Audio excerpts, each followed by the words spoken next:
So next on deck is my sister in service, Alexandria Ocasio-Cortez. I call her Alex. Many of you call her AOC, and I think she's good with all of it. Yeah. But my favorite title for her is Congresswoman. And so how are you, Alex? I'm good. How are you, sis?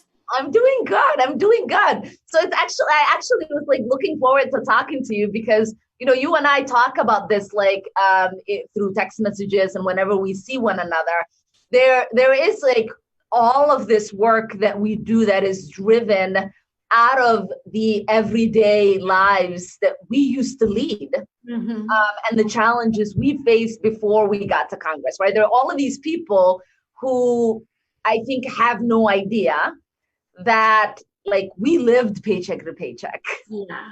And like I think this is the first time I probably could like not, count pennies in trying to figure out like what out of my paycheck was going to go to rent, what was going to go to feed my family, what was going to go to everything else. And I think for a lot of people, the urgency in which we speak about the kind of systematic change that needs to happen is something they're not used to, because I don't think they understand how hungry we are for the change.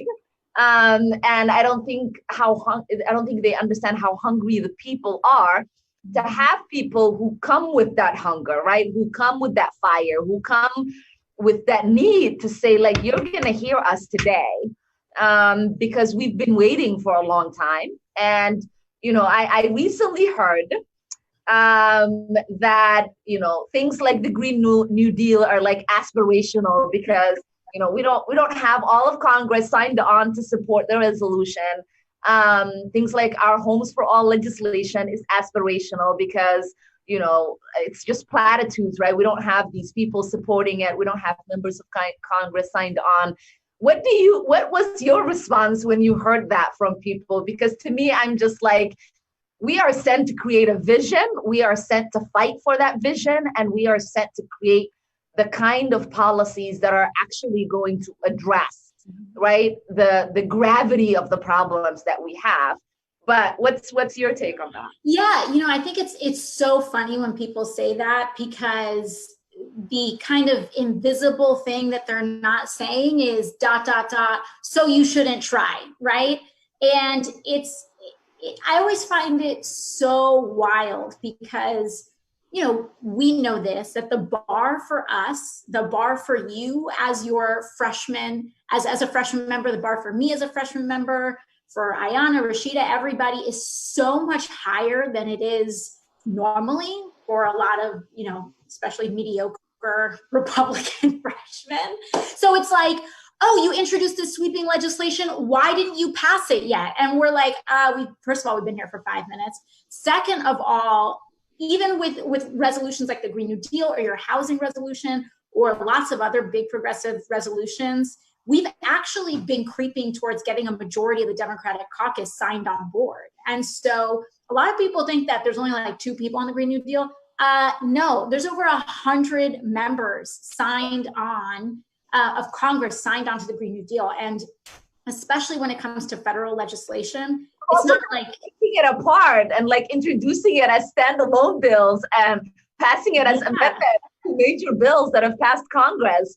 So it's almost like you don't really pay attention to the work that we put in every single day, when you come with like these criticisms, because, like the work that we do in our committees, and like the effort that it takes to get as many amendments passed, right? Like as freshmen who are not seen as frontline freshmen, who are not getting like, right, amendments sent to them to right? Like the relationships it takes, right? Like I lead my delegation in Minnesota with the number of amendments passed. And then people are like, well, that don't matter.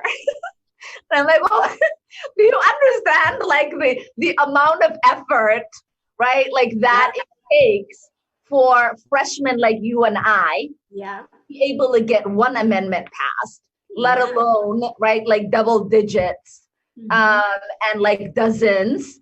And I think that I think people see like our celebrity status, they see like the amount of support we have outside, and oftentimes like they forget how challenging it is to be in an environment that that like doesn't expect you to succeed, right? Like doesn't. Yeah, I think a lot of people, they don't know about that like curtain for sure. Yeah. And despite all of that, I think it's so important that, and I mean, I know your constituents know this, but it's so important for, I think, me to tell your constituents just how incredible you've been in navigating all of those barriers. Y'all, this is not built the same way. They put bear traps in front of Ilhan. They have her run obstacle courses. They put these big wooden walls. Other people get like those little walkways that you get in the airport to get to their destination. Ilhan's out here like 007 with the lasers in the room, and she's getting things done. And she's getting remarkable things done, because when people say that we shouldn't introduce aspirational legislation, I mean, just to speak to your earlier point, Ilhan, is that we know we're not even 2 years removed from living paycheck to paycheck. And I think that's the reason why you've been such a leader in housing, and why so many of us have been leaders in housing, because we pay rent. I still pay. We know that the rent is due. Yeah. I don't own a house. And so when we have record unemployment, and we're trying to preserve the unemployment, the pandemic unemployment assistance, and that's $600 a month. We know what that feels like on a week to week and a daily basis and a monthly basis. And so for us, our legislation, and we introduce legislation, we talk about these issues, we're not talking about them in terms of 2-year cycles. We're talking about the first of the month. And that makes that urgency that we often get criticized for in Washington, because it has so much more to do with like etiquette and like if you read Emily Post or not, than everything else. The reason we bring that urgency is because we know that everybody lives on a month-to-month basis and not a 2-year or year-to-year basis. And so this legislation has real consequences, especially when you talk about something like a homes guarantee. There's no such thing as too aspirational, especially when we are lagging behind the rest of the Western world. People act as though we landed from some alien spaceship, and that these ideas are completely, out of any context that we've ever seen, when we're really just trying to treat everyone as humanely as so many other countries have already chosen to. I mean, like you probably see this in New York, but in Minneapolis, we have tent cities, right? Mm-hmm. People who are literally living, not just on the sides of the streets, but in our like parks. There are camps set up every single space you look. And to me, like when I tour them and I go to have conversations with my constituents there, it's so triggering, because I used to live in one of those, right? Mm-hmm. In a refugee camp. Like that's what you expect for people when they are either like fleeing a war, when they are being displaced because of a natural disaster. That shouldn't be a natural occurring displacement within communities that have resources to be able to house and provide mental health support and substance abuse support. Like we have the resources, we just don't have the courage, right, and the clarity to want to have that done for them. And when people say like these are aspirational, when I introduced my rent and mortgage cancellation, you and a lot of like the members in the Progressive Caucus were the first ones to sign on, right? And we do that because we know that to our constituents who are being displaced, our constituents who are missing rent and know that tomorrow they're not going to have more money coming in to like pay back that rent, right? Like they're looking at being displaced. They're looking at, right, like what it would mean for a house, the housing market to collapse.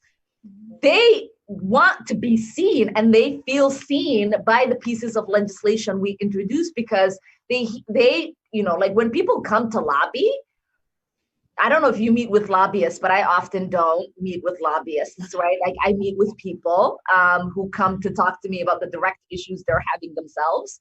And what I hear from them is to say, like, I want you to go work on this. And so we introduce these pieces of legislation because they want us to urgently act, and they don't want to only do what is possible, right? Like they want there to be a vision that goes to address the issues that they're dealing with.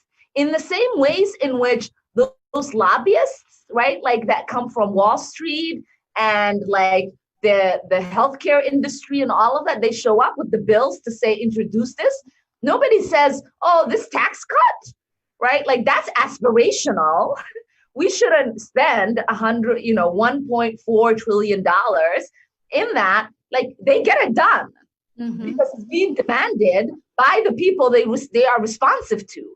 And the fact that we try to introduce things in being responsive to our constituents who are struggling, and like those are the lobbying voices that we hear the most, is the thing that is the most threatening. And I often feel like those that say this isn't possible, like you're dreaming too big, oftentimes don't even want those voices heard, right? Like that's what they're dismissing.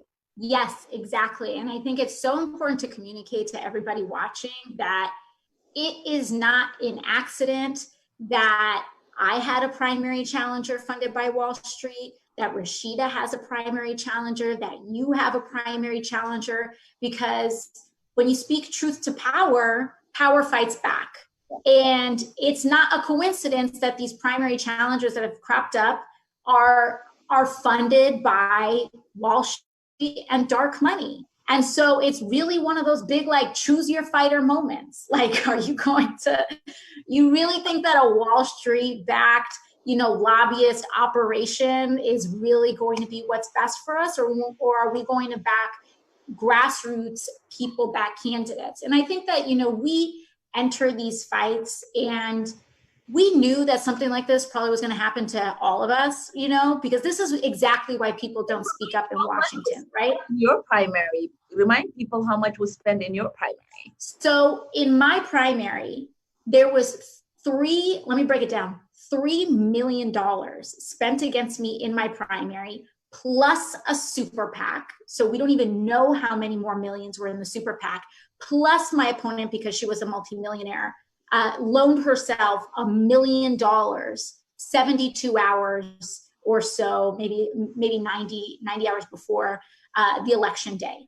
And so we're talking about millions and millions of dollars in dark money dumped in blue districts to primary strong voices. That is not normal. That's very unprecedented, because in politics, people usually like to get a bang for their buck, and they usually like to put in money in races that they really think that they can tip, usually between red and blue. So when we're the ones that are attracting multi-million-dollar primary challengers in an unprecedented way, that just tells you how effective Ilhan is. That tells you how damn effective she is against big real estate, against our military industrial complex, against our Wall Street complex, against basically every corrupt institution that we have right now in this country. And they're coming for each and every one of us. But you know why we've succeeded? Because we have stayed with the people, and we don't get shook. We don't let them make us question our own values, or veer off course, or get uncomfortable. And that makes the entire difference, because when you are put into a really high pressure situation, that's when people start to change. That's when they start to shift. That's when they start to hedge back on their values. And that's why you see so much squirming in Washington right now. That's why that's why you aren't seeing the political courage that we need, which is why it's so important that we have folks like Ilhan who are anchoring our Congress around a moral center that is accountable to everyday people and not lobbyists or corporations that are looking to make a buck off of our public good, off of our public institutions. And we have so much of that right now, which is why it's so important that we use this opportunity to organize and to expand our base. And it's just really thrilling to see all this organizing happening, not just in Minnesota, but all these folks that are pouring in to do remote organizing with phone banks here tonight. I just can't thank each and every one of you so much, because what we need to do, like Attorney General Keith Ellison had said, like Bonnie Watson Coleman said, what we really need to do is show the strength of this movement. And we didn't win our primary in New York by like kicking back and just saying, oh, hey, like we're good. No, we worked our butts off in the middle of a pandemic, in the middle of uprisings, in the middle of all of this, to make sure that every single person we out-hustled them. Again, we out-hustled them. That's always what we do. We don't outspend. We don't rely on TV appearances. We don't rely on whatever is coming out of the president's mouth. We out-hustle everybody. That's what we do. That's what Ilhan does. That's what progressives do. We outwork and we out-hustle and we out everything, because that's what defeats being outspent or even just being spent, or just having millions of bucks spent against us. Right. And it is, I think, an opportunity for us to really show, right, what this work that we do means for people. Mm-hmm. And to show that no matter how much people try to minimize our voice and dismiss, the urgency in which we fight for change, that we're going to continue to show up. We're going to continue to fight. We're going to continue to speak up for change. We're going to continue to have a vision for what a better day looks like. And we know that it is possible because we've seen it happen every single day as we've taken on, some of the biggest challenges in Congress since the day we showed up. So I just want to thank you. It is really, truly an honor to be on this journey with you. And I'm just grateful that you joined us tonight. And I'm sure everybody really delighted to have heard from you. Our volunteers have put in so much work today for our day of action, whether it is hitting the doors. I mean, we got lucky today. It was, really nice weather. I myself door knocked for like 4 hours. And so it is really great to see the amount of people that are out at the doors, the amount of people that are text messaging, that are calling, that are, using relational organizing and talking to their friends and family, adopting their blocks and like doing everything that they can to try to not only talk to people about voting, but getting them excited again about what this fight is about, right? Like, why do we do this? What is it that we've been organizing for the last decade? And what opportunities have we had now to have a seat at the table and to bring this fight to Congress? And so good to see you, and look forward to see you next week in Congress. Yes, and make sure you're drinking water and make sure that you're eating. And please, everyone around Ilhan, please make sure that she's drinking water and ask her if she's eating, because we have to take care of her in a human level too. So everybody bring snacks. Like forget that's what you, Ayana, and Rashida do to me all the time. Are you eating? Because I'm not known for those two things. I'm lots of coffee. Stay hydrated. That to like give me energy, and then I'm like, oh, I feel faint. Is because I haven't been drinking water or eating for a week. So thank you for being a real sister and worrying. Of course. I think my siblings would appreciate that. Thank you. Bye.